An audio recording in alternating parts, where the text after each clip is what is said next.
Welcome to Manifest 360, where we explore the intersection of science, spirituality, and personal transformation. Today's topic dives into a question many people wrestle with. Can you be both rational and spiritual? For some, logic and spirituality seem to be opposing forces.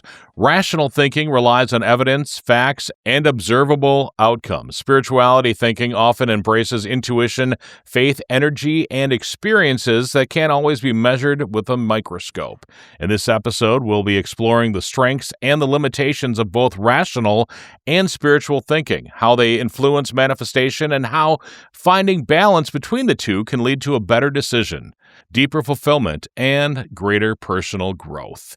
I'm Bob, that's Vipin. So Vipin, what is rational thinking?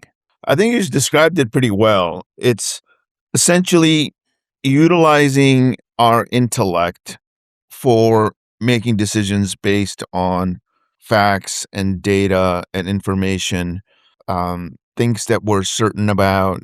We may not always have all the data and facts, but it's what seems to be the most reasonable thing to do that is non-emotional, that is not an outside fact, but really focusing on the facts and information that seems to be rational, practical, things like that. And so rational. What's on the other side of the coin then? What is spiritual thinking? Spiritual thinking is really looking at your intuition, your energy, like you said, and looking at how you're feeling about something. And I think feeling and emotion sometimes arrive out of spiritual thinking and or intuition and or reaction in a bad way. I mean, you shouldn't be making decisions when you're out there drinking a bunch of drinks and having a mental experience where you're going off kilter. But I'm just saying when you're mostly calm and grounded, you can think rationally and or you can think in a emotional way. Now, one of the things that I had learned when I was in sales decades ago, I had learned from the training that I had gone through is every single decision is an emotional decision. And so one of the things that they told us to do was, what are the emotions tied to the person making that decision? And this was really around business and rational thinking. And so there's an internal driver within each person that emotionally gets charged up about making the decision to buy your product or your service. And so what are the emotions that you can tap into? Is it achievement? Is it success? Or is it fear, risk management, fear of failure? So what are the types of emotions that you can really understand people and try to meet them where they're at to kind of position your product in that way? I think same thing applies to making decisions in your personal life or in your relationship is how do you make a rational decision while still maintaining alignment with your energy, your feelings in a rational, inspirational, and grounded way, right? So I didn't just say calm, centered, and focused from a business standpoint. And I always say the mantra calm, centered, and loving. But in business, I use the word calm, centered, and focused. So making a calm, centered, and focused decision tends to be kind of a rational decision. But if you're following your intuition, and we've talked about intuition a lot before, and following some inspiration, inspiration and enthusiasm kind of come from a higher source, a divine source. And so inspirational and rational thinking in a grounded manner aligns both the brain and the heart. So you've heard me talk about Dr. Joe Dispenza quite a bit. He's done a ton of research on meditation, chakras, aligning our inner self, the quantum physics of it all. And he talks about heart, which is feeling, loving, inspirational, to the mind, which is rational, based on data, based on facts, based on information. How do you get heart and mind coherence, heart and brain coherence, so that you can make decisions that are balanced, that aren't just looking at facts? Because the facts, can be twisted a little bit sometimes. Information, depending on where it's coming from, you don't always know the source. There's a great book out there called Blink by Malcolm Gladwell. I might have mentioned it before. He talks about a lot of people make rational decisions with data that they have that's outdated, and that intuition is from lots of information based on your experience, based on different compartments where the information doesn't necessarily fit into just one finite box. It goes across multiple multiple segments of your data bank, if you want to call it that, but it's your gut feeling. You kind of know it's your truth. And if you don't believe in it, it kind of often leads you the wrong way. So I think there's a balance that we got to do. And I think the balance to me is when I stay rational, when I stay inspired, when I stay grounded, I tend to make the best heart and brain coherent decisions. So, what made you choose this as a topic this week, the rational versus spiritual thinking? So this is the biggest theme of my book, Money and Mantras. Money is all about rational and rationing your energy, right? From a financial standpoint. So you need money for food, shelter, clothing, to be able to do the things that you need. It's a very rational thing, right? It's the world of economics and facts and, all of that stuff that goes into living in the world. Money's a very rational thing.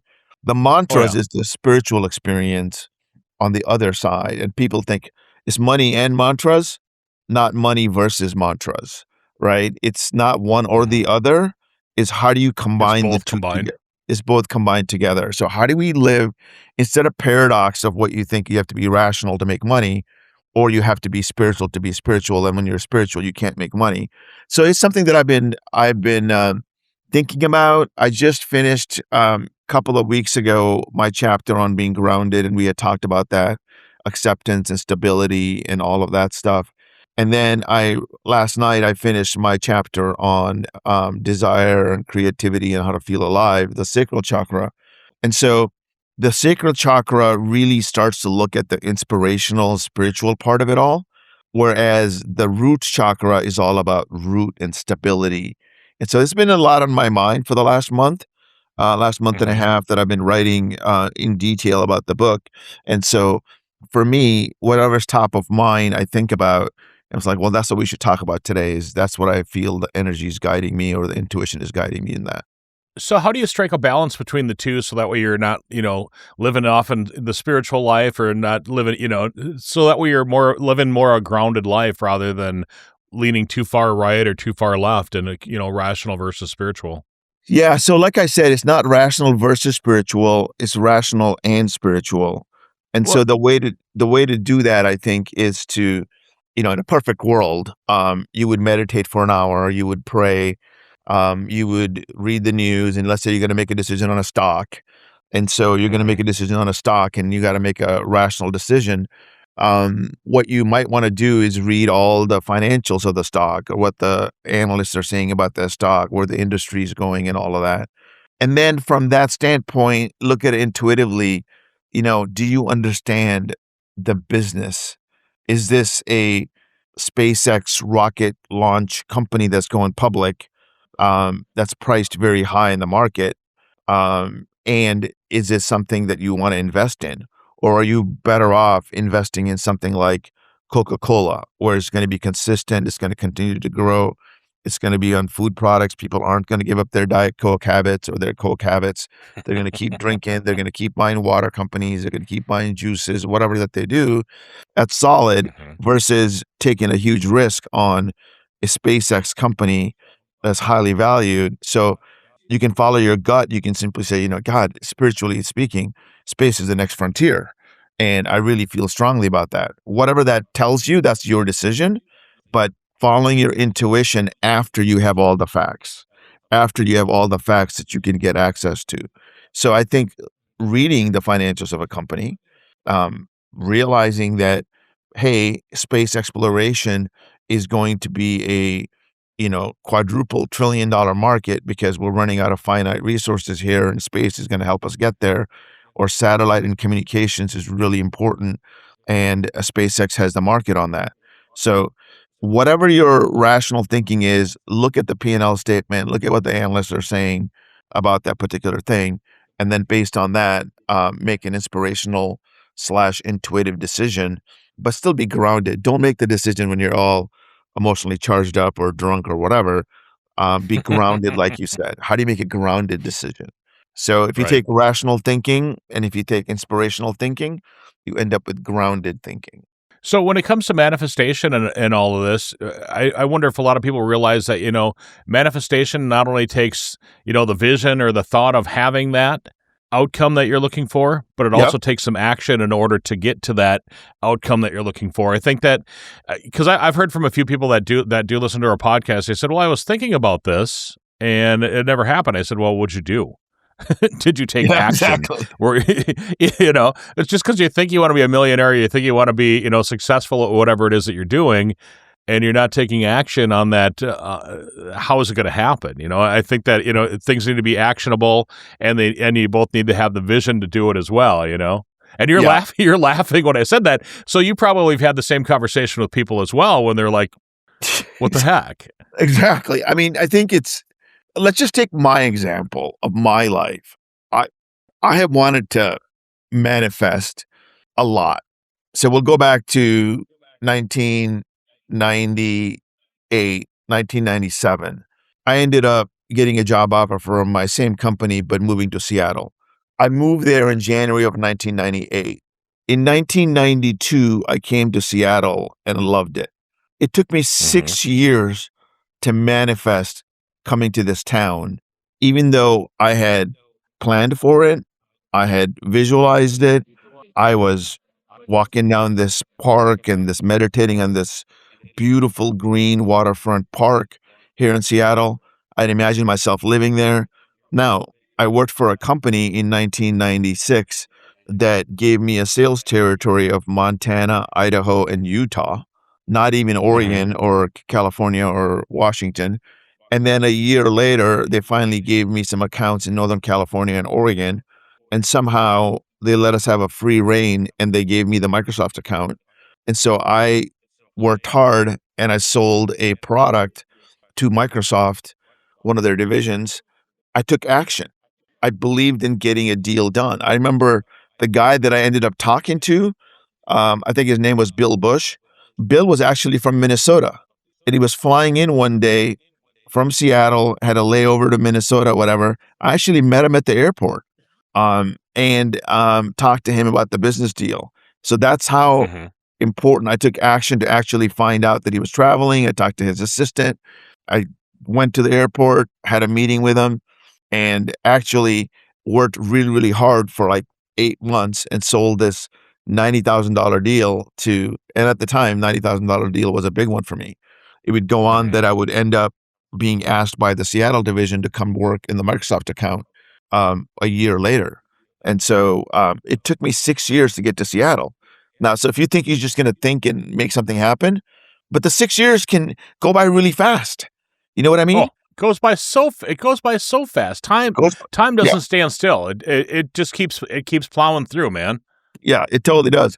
And like, let's talk about a car that I drive, right? And so I have wanted, people talk about their cars and houses and things that they want to drive and or live in. Um, I wanted this particular kind of car called Cayenne, right? This Cayenne car came out in the market in 2001 by a company called Porsche. So the Porsche Cayenne is an SUV. It's the first time they built an SUV. They actually handed over $2 billion cash to Volkswagen and said, build us a SUV with all the Porsche designs. Volkswagen and Porsche have had a partnership for years and decades, and they both own stocks in each other's companies. So they're big partners in Germany. I had studied and I wanted that car, not because it was a Porsche, but because it was called Cayenne, an Indian pepper. And when the car came out, it was beautiful. It was exactly what I wanted. But did I go out and get it? No. The rational part of me said, even though I had the money at the time, in 2001, 2002, I had enough cash to be able to go buy it. I said, no, the rational part of it was, I'm going to buy X. I started out after selling my company. I ended up getting a Land Rover because that was more of a bigger car for the family and the kids. And then I ended up getting a Honda Accord. Then I ended up getting a Volvo. Then I ended up getting a Prius. And then finally, after the Prius, I think I got I don't know what I got. I got a Highlander, a Toyota Highlander. So I made rational decisions throughout until a couple of years ago that I said, you know what? I feel it now. I feel like inspirationally, I want this car. And then within a matter of a couple of months, I ended up buying a used version, not a brand new one off the lot, because brand new cars are, they lose their value just when you walk them off the lot. So again, Mhm. This one took me 20 years to get the car that I wanted, but I got it. So you have to be in it for the long game. I'm not asking you to wait 20 years to achieve your goals, but certain goals, like for me, for one of my businesses that I started, an internet company, within 3.5 years, I went from worth 100 grand to well over two. So it can happen fast. 2.5, 3 years is not that big of a time frame, or it can take you 20 years to get the car that you want. So it's all Hmm. a matter of, like you said, you gotta want it if you want to manifest it in a rational world. You gotta envision it, which is the inspirational thinking world of, heart coherence. Why do you really want that car? Why do you really want that inspiration? Why do you want to live in that city? Why do you want that particular career? And then you got to take action. The action that I took, sometimes, the intuition part of it takes hold. I met this guy in my MBA class at Seattle University, and he and I got along really well. And I said, I've got this idea for a business. He and I had coffee on it. He came back 2 weeks later and he says, he designed a magazine cover and opened it up, and it said, envision of a company that I would want. And I'm like, oh my God, somebody's already doing it. He's like, no, that's exactly the feeling I want you to have. Somebody would do it if you don't do it now. So he brought this Hmm. enticing vision to me saying, do it now. And within a matter of months, I dropped out of my MBA course. I continued to work full time. 4 or 5 months later, I quit my job. We raised some venture capital. We went off and run and started an internet company. So things can happen fast or things can happen slow. It's a matter of you believing in what you want, why you want it, and then taking the rational steps. I didn't quit my job right away. I didn't drop out of the MBA course right away. I took it step by step. And as the steps opened up, I could see a vision of what was happening. I followed a rational path, in my opinion, and I took intuition into account. I took inspiration into account. That perfectly shows what this topic is about. With the spiritual thinking, that created the destination that you wanted to get to this point, and then the rational thinking created the roadmap for you to maneuver around in order to get to, the final destination. Yeah. I didn't immediately drop out of my MBA class. I Right. didn't immediately quit my job. I waited to see what, in my world, I tend to live on the more spiritual side, what the universe would tell me. Universe would tell me, okay, there's progress on the business. That's a rational thing. I needed to see some evidence. I also needed to have some capital. So there was investment capital that we were talking to, people who were about to raise some money, and they were going to put some of that money into our company. And then, as luck would have it, or whatever you want to call it, I ended up selling a bunch of deals to Microsoft again.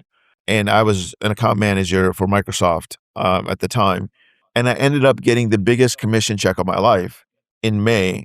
And at the end of May, when I got the commission check, I basically gave my notice and I quit the job in June. And my boss was like, what are you doing? You're in the bonus round. You're going to get so much more money coming in. I said, I hear you, but my vision isn't to be a salesperson the rest of my life. My vision is to Right. create an internet company, and I want to be able to be on this forefront. And that's what I'm doing. And that boss of mine was a very interesting guy. He never talked to me again. I have his boss and other bosses that I've had in that company that I'm friends with, but that particular guy, Uh-huh. Frank, he never talked to me again after that interview that I told him that I was going to quit. He was pretty mad at me for wanting, That's weird. because I was one of his rock stars, right? But Hmm. it's still, you got to want the best for your people. And so, anyway, what I'm saying is, I didn't just drop my career on the drop of a hat and start an internet company. I said, I'm getting all in, both feet in. No, I kept my rational hand. I made sure that I had enough cash coming in. I bought a duplex 6 months prior to that so I could live in part of it as an apartment and rent out the other half so that I could get some income coming in. So I did all these things in a rational and a spiritual way. The reason this topic is so interesting and the reason this book is called Money and Mantras is it's the alignment of the rational mind with the intuitive mind, the inspirational mind. And when we're grounded in this balance, we tend to make the best decisions. And that's what I've grappled with all my life. It's been a big struggle. It hasn't been easy because we tend to swing. We're not always Hmm. going to be grounded. We tend to swing. And I swing way too far to the left on the spiritual side. I screw up in so many ways because I screw up on that. I don't keep my rational mind, or I'm too rational and I don't follow my heart. I don't have inspiration. And whenever I'm living in a rational world, sometimes I live a numb life. I'm not alive. I'm just like day-to-day job. I got to pay the bills. So I'm going to get up in the morning and I'm going to do this. I'm not working out. I'm not reading. I'm not being inspirational. I'm not being meditating because I'm just living. So the rational world of just living can be empty too, right? It needs inspiration. It needs aliveness. It needs some passion to get you where you want to go. It needs some enthusiasm, and that comes from a higher source. You tap into it through conversations like listen to our podcast. You tap into it by reading a book. You tap into it with an amazing, enlightening conversation on YouTube, a reel, whatever. You get inspiration from the ether. So now you got me all fired up, You- Bob. Well, the funny thing is that inspiration comes from all kinds of different things. It could be from just walking outside and seeing a bunny walk across or, hop across the driveway, or it could be from seeing, a beautiful tree or listening to a bird or seeing a commercial on TV could actually inspire you to do something. So, I mean, inspiration comes from all kinds of different things and places that you never anticipated that it ever would come from. I spent some time with my grandchildren, my granddaughters this last week. We went to a baseball game and just watching them, look at everything for the first time in the world for them. They'd never been to a ball game before, and I'm sure that it inspired them to. They're only 2 and 3 years old, but it's probably inspired them to go out and have fun and to play and to realize that you can do something and get paid for it. I don't know. You got me all fired up now too about the whole inspiration thing because it can come from anywhere. It can come from anywhere. But I think the biggest thing is it can come from anywhere. But are we open to it? Are we open Do to we see allowing it? it, take it in? And when we're tired, or exhausted, it's really hard to be inspired. That's why doing things like Saturday self-care day, like you said, right, was so important. Self-care Saturday. Self-care Saturday. It's so important. Like it's the Sabbath for a lot of main religions, right? Judaism and I think in Christianity as well. It's really important to relax and slow down and rest so that when you're grounded, you can allow it to come to you. It can come from music. It comes oftentimes through music. Music is one of the most powerful sources in the universe. I listen to music every single day in the morning when I go to the gym. And I listen to it in the car when I'm driving around. I have a spiritual album on. It's called Alchemy, and I listen to a bunch of songs. And people in my family make fun of me and my spiritual songs. Like, why do you need it? You're already so focused on spirituality. I need to reboot myself. It's like the guys that are already doing the work don't need the work, but they keep doing it. The guys that are motivated are the ones that are reading the motivational books. They don't even need to read it. But why do they do it? Keep filling themselves up. Guys who are in the tanker going down, shishi that stuff, or like shushu that stuff. They're like, no, I'm not going to do that. That's why you're in the tank. That's why you're going down the hill that you don't want to go down. And so it's really interesting in life. You don't always get what you want. You get what you are. Profound words right there. And they're not mine. Well, I know, but I mean, it's a good thing to hear once in a while, though. You get in life what you are. And what are you? You are your subconscious thoughts, programmed by the time you were 8 years old, heavily influencing your beliefs. You are your experiences, heavily influencing your beliefs. You are your thought patterns, heavily influencing your beliefs. You are your habits, which are a series of actions that you take on a daily basis, heavily influencing your beliefs. What are you? You are your beliefs. You literally are what that way. You really are what you believe. And what you believe truly is what you do. But you're not always what you do. You are what you believe. Because what you do is a result of what you believe. It's the action that you take.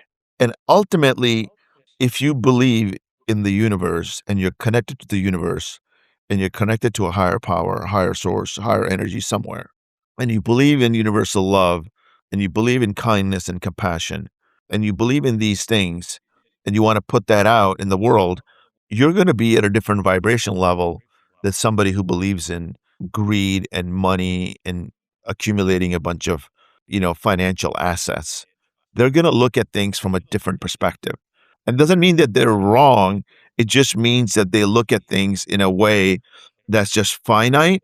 And they did a research study of all the moguls back in the 1920s. This came out of a book that I was reading by someone, I think Bob Proctor, on one of his books on science of wealth, or one of those money books. And he said all of these moguls got together in the 1920s. They were multimillionaires at the time. They'd accumulated all this great wealth. And every single one of them, within 2 decades, either committed suicide, lost all their money, or died miserably as misers, because they didn't have the soul, the love, the higher energy, the creativity in their world. They had money, but they were so afraid of losing it, they ended up losing it anyways. And so that's the thing, is that's that right side of that dark side of greed and money and blah, blah, blah. Then there's the spiritual side of people creating wealth by solving problems and sharing love and energy, and software and e-commerce and tire sales and whatever that they're doing to create the world a better place by adding value to it. That's a different way of aligning who you are and creating wealth and prosperity and abundance that way. One of the things you just said, and you didn't really come out and say it, but don't live in fear. If you're living in fear, you're not going to get stuff done. If you're living in fear, you're basically shooting yourself in the foot. Yeah. And so that's a really interesting thing. It's so true. Fear and doubt are probably the most destructive sources in the universe. A lot of us are fear-based. A lot of us make decisions based on doubt and fear, and that's fine. Sometimes fear is important, irrational fear, but we take it to an nth degree. A lion starts chasing you, or you're at a zoo and the bear crawls out of his cage. You should be afraid. You should run like hell. I'm running. Even though my hip hurts, I'm running, man. I'm getting the hell out of there. You're running, right? It's just, so fear is important to acknowledge. And just like anything else, what we said 2 or 3 weeks ago, it wasn't our last podcast. It was at least 2 or 3 podcasts ago. You process that emotion of fear, you feel it, you process it, and you release it. You're going to have it. So I feel like I'm at a pretty good level of manifestation. I feel like I can manifest certain things. I got a new company going. I got a book that I'm publishing, that I've got a book deal on with a publisher. I've got all this stuff, but I get afraid. I get afraid about, like, what's the future going to hold? I feel like I'm in a transition period in my life. I've got this new company that I've started. It isn't fully where I want it to be. I've got this job that I've got to maintain. I've got to put all my energy into that first and foremost. And so I get fearful, but it doesn't stop me from taking action on what I want in my life. You got to acknowledge the fear, and you got to say, what is it telling me? It's telling me that it's great that you want to start a company. It's great that you want to publish the book, but your most important thing is you got to pay the bills. You got to survive. You got to kick ass at your job. So that's the most important thing. Once you kick ass at your job, then at 4 o'clock, then you can tap out, and then you can work on the book. Work on the book at 9 o'clock at night, 8 o'clock at night. Work on the internet company at 4 o'clock at night, or before 8 a.m. in the morning, right? So it's all of those things. Fear tells you something. You need to feel it, you need to process it, and release it. How does it all tie into today's topic of rational thinking? A rational brain won't just hide away from fear. It will acknowledge it. An inspirational brain will say, okay, how can I put some loving creativity, aliveness into this situation? I don't have to solve the problem of my company today. Inspiration is, I want this thing. I want something. I inspire for that thing. I aspire for that thing. I have this thing that I want. It could be a house. It could be a business. It could be a relationship. It could be better health. Whatever that thing that you want, that inspiration to wanting it, and then feeling how it's guiding you, taking action on it. Rationally, you may feel stuck, but that inspiration is kind of that aliveness that gives you that juice. So that inspiration is what kickstarts that engine to take that hour. You only need an hour a day to start something. but that hour can be really hard to find sometimes. Right. We just need that first step. You have any final thoughts here today, Vipin? Yeah. So rational world, really important. Maintain your rational stuff. Inspiration comes in. Ground yourself with a combination of the two. When you're grounded, so be rational, be inspired, be grounded. It's just a progression of that same mantra. I'm calm, centered, and loving. It's just adding the word rational to it so that you can be calm, centered, and loving and balanced and be grounded. But when you're rational, you tend to make sound decisions, but you make better decisions when you are rational and you put inspiration in it. That's when you become truly grounded in what you want, where you want to go. These tools we keep talking about, we'll keep talking about it next time as well. And that wraps up this episode of Manifest 360. If today's conversation sparked something in you, don't just think about it, apply it. Alignment isn't a vibe, it's a practice. Belief, emotion, strategy, and action, all moving in the same direction, that's where momentum lives. Be sure to follow, share with someone building something meaningful, and join us next week as we continue helping you manifest wealth and purpose. Manifest 360 is a podcastforhire.com production.